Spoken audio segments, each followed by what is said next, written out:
हाँ जी, जय हिंद प्यारे बच्चों। तो जैसा कि आपने देखा कि लास्ट इंटरव्यूज़ में हम लोगों ने कुछ बच्चों के इंटरव्यू लिए थे जिन्होंने एनडी क्वालिफाई किया, लेकिन उसमें ज़्यादातर बच्चे जो थे वो हमारे बॉयज़ थे। अभी इसके बाद इस सीरीज़ में हमारे साथ फर्स्ट गर्ल है 2023 फर्स्ट बैच के लिए, जिसने एनडी का रिटन क्वालिफाई किया। अब देखिए, एक पहलू ये होता है कि क्या लड़के ही उसको निकाल सकते हैं, दूसरा पहलू ये है नहीं, लड़कियां भी निकाल सकती हैं। तो ऐसी गर्ल्स में से एक लड़की गर्ल हमारे साथ है, और कहाँ से है, कैसे इसने एग्ज़ाम निकाला और किससे कैसे तैयारी की, वो हम लोग जानेंगे। तो वेलकम। और सबसे पहले आप ये बताइए कि आप कहाँ से हैं। सर मैं मुजफ्फरनगर यूपी से हूँ, और देहरादून से ही मैंने कैडेट डिफेंस एकेडमी से एनडीए रिटर्न की प्रिपरेशन की थी, और एसएसबी के लिए भी मैं यहीं पर आई हूँ, और एसएसबी की तैयारी भी मैंने यहीं से ही की है। ओके, तो इससे पहले आपने तैयारी 12th क्लास कब पास आउट? 2022 में मैंने 12th क्लास की थी। ओके, उसके बाद सीधा फिर यहाँ पे? Okay, yes sir. ठीक है। जैसे आपको फर्स्ट अटेम्प्ट, आपने जो पहला अटेम्प्ट दिया था वही क्लियर हुआ या दूसरा अटेम्प्ट? नहीं सर, सेकंड अटेम्प्ट था मेरा। अच्छा, फर्स्ट वाला जो था वो अप्रैल में था, वो सितंबर में था। सितंबर वाला था, yes, वो नहीं क्लियर हुआ था? No sir. तो उसमें क्या मिस्टेक रहा आपका? सर उसमें मेरा मैथ्स थोड़ा नहीं हो पाया था। मैथ्स का प्रॉब्लम? Yes sir. और जीएटी वाला पार्ट हो गया? यस सर, मेरा जीएटी हो गया मैथ्स था। में, क्योंकि गर्ल्स का कई बार बहुत बड़ा प्रॉब्लम होता है कि बहुत सारी लड़कियां ऐसी होती हैं जो मैथ्स को क्वालिफाई नहीं कर पाते, तो उन लड़कियों को हम किस तरीके से ये बताएं कि वो क्वालिफाई कर सकते हैं आपकी तरह। तो क्या मिस्टेक्स आपने फर्स्ट वाले में की थी? सर मैंने मिस्टेक की थी कि मैं जैसे कि हार्ड क्वेश्चन को पहले करने लगी थी, और मैंने पूरे जो पेपर था उसको ऑब्जर्व नहीं किया था कि कौन सा क्वेश्चन इजी है, उसे आसानी से किया जा सकता है। और इस वाले जो पेपर था इसमें मैंने पहले देखा कि कौन सा क्वेश्चन मैं आसानी से कर सकती हूँ, टाइम कम होगा, जिसमें टाइम कम लगेगा, सोल्व आसानी से हो जाएगा, तो उसे मैंने पहले किया। सिलेबस की तैयारी में कहाँ कमी लगी आपको कि अगर मैं ये कमी ना करती तो मेरा पहला ही अटेम्प्ट निकल जाता?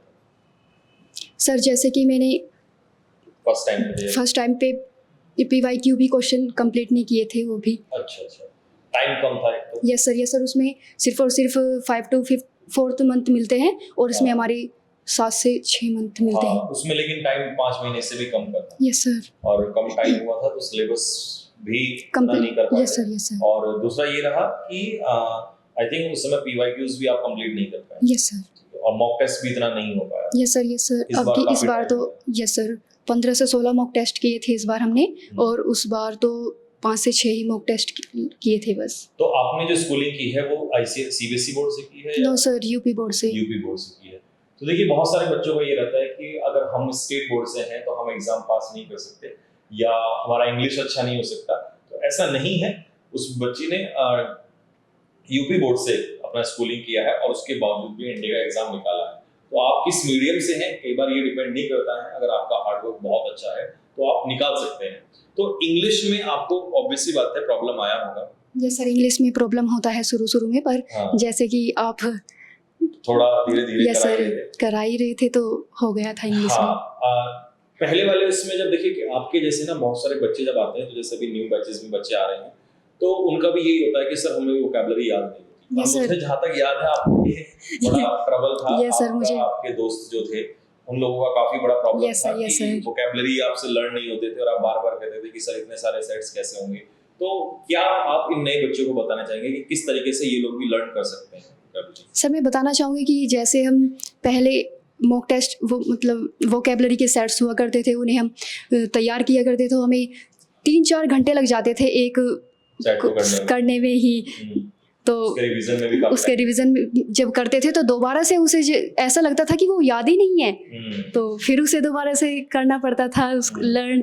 तो धीरे बार करते वो लर्न हो जाते हो जाते थे। मुझे याद है कि आप ज्यादातर गर्ल्स में से कुछ ने लास्ट टाइम पे छोड़ दिया था, कुछ लोग चले गए थे घर पे सेल्फ स्टडी करने के लिए। कुछ गर्ल्स का क्या था, मैंने लास्ट टाइम पे देखा कि उन्होंने सेल्फ स्टडी के लिए वो घर के लिए निकल गए थे, लेकिन आप लास्ट तक यहीं पर रहे और आपने मॉक टेस्ट भी किया, काफी सारे मॉक टेस्ट एंड तक लगाए, तो उसका बेनिफिट भी मिला होगा आपको। चलिए, और कितना स्कोर रहा आपका इंग्लिश में? सर मैंने 35 क्वेश्चन किए थे।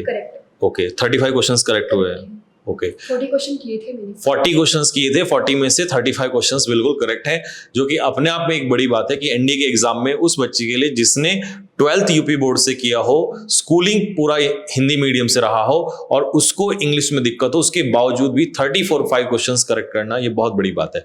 और डर इनको भी लगता था, ठीक है, डर बच्चों इनको भी लगता था।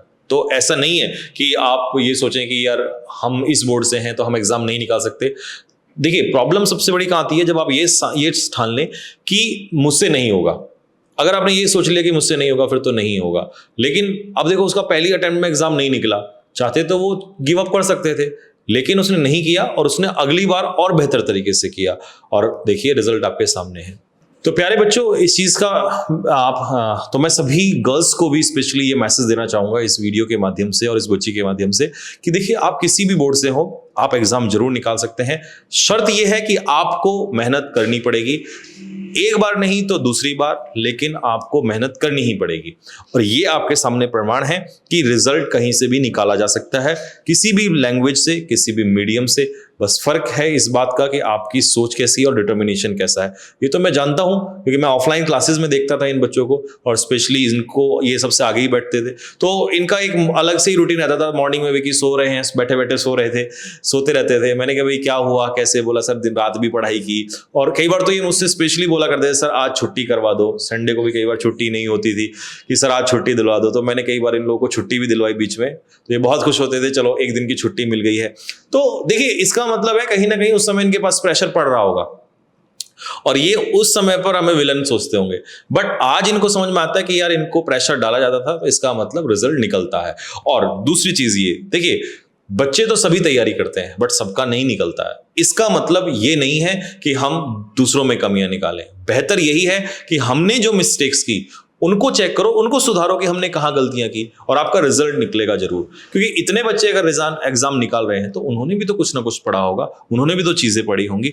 तो यही मेरा बच्चों को कहना मैसेज है कि आप चीजों को ढूंढिए कि आपने कहाँ मिस्टेक्स की हैं और आपकी कमियां कहाँ पर हैं और आपका एग्जाम जरूर निकलेगा। तो आने वाले इस जनरेशन को, आने वाले बच्चों को जो इस समय 12th में है, 11th में है, उनको मैं यही कहना चाहूंगा कि अगर ये हमारी बच्ची मुजफ्फरनगर यूपी से, एक यूपी बोर्ड के से अगर ये बच्ची निकाल सकती है एग्जाम को तो आप भी निकाल सकते हैं। तो मेरी तरफ से आप सभी को शुभकामनाएं। और इनका अभी एसएसबी भी है, कब है आपका एसएसबी?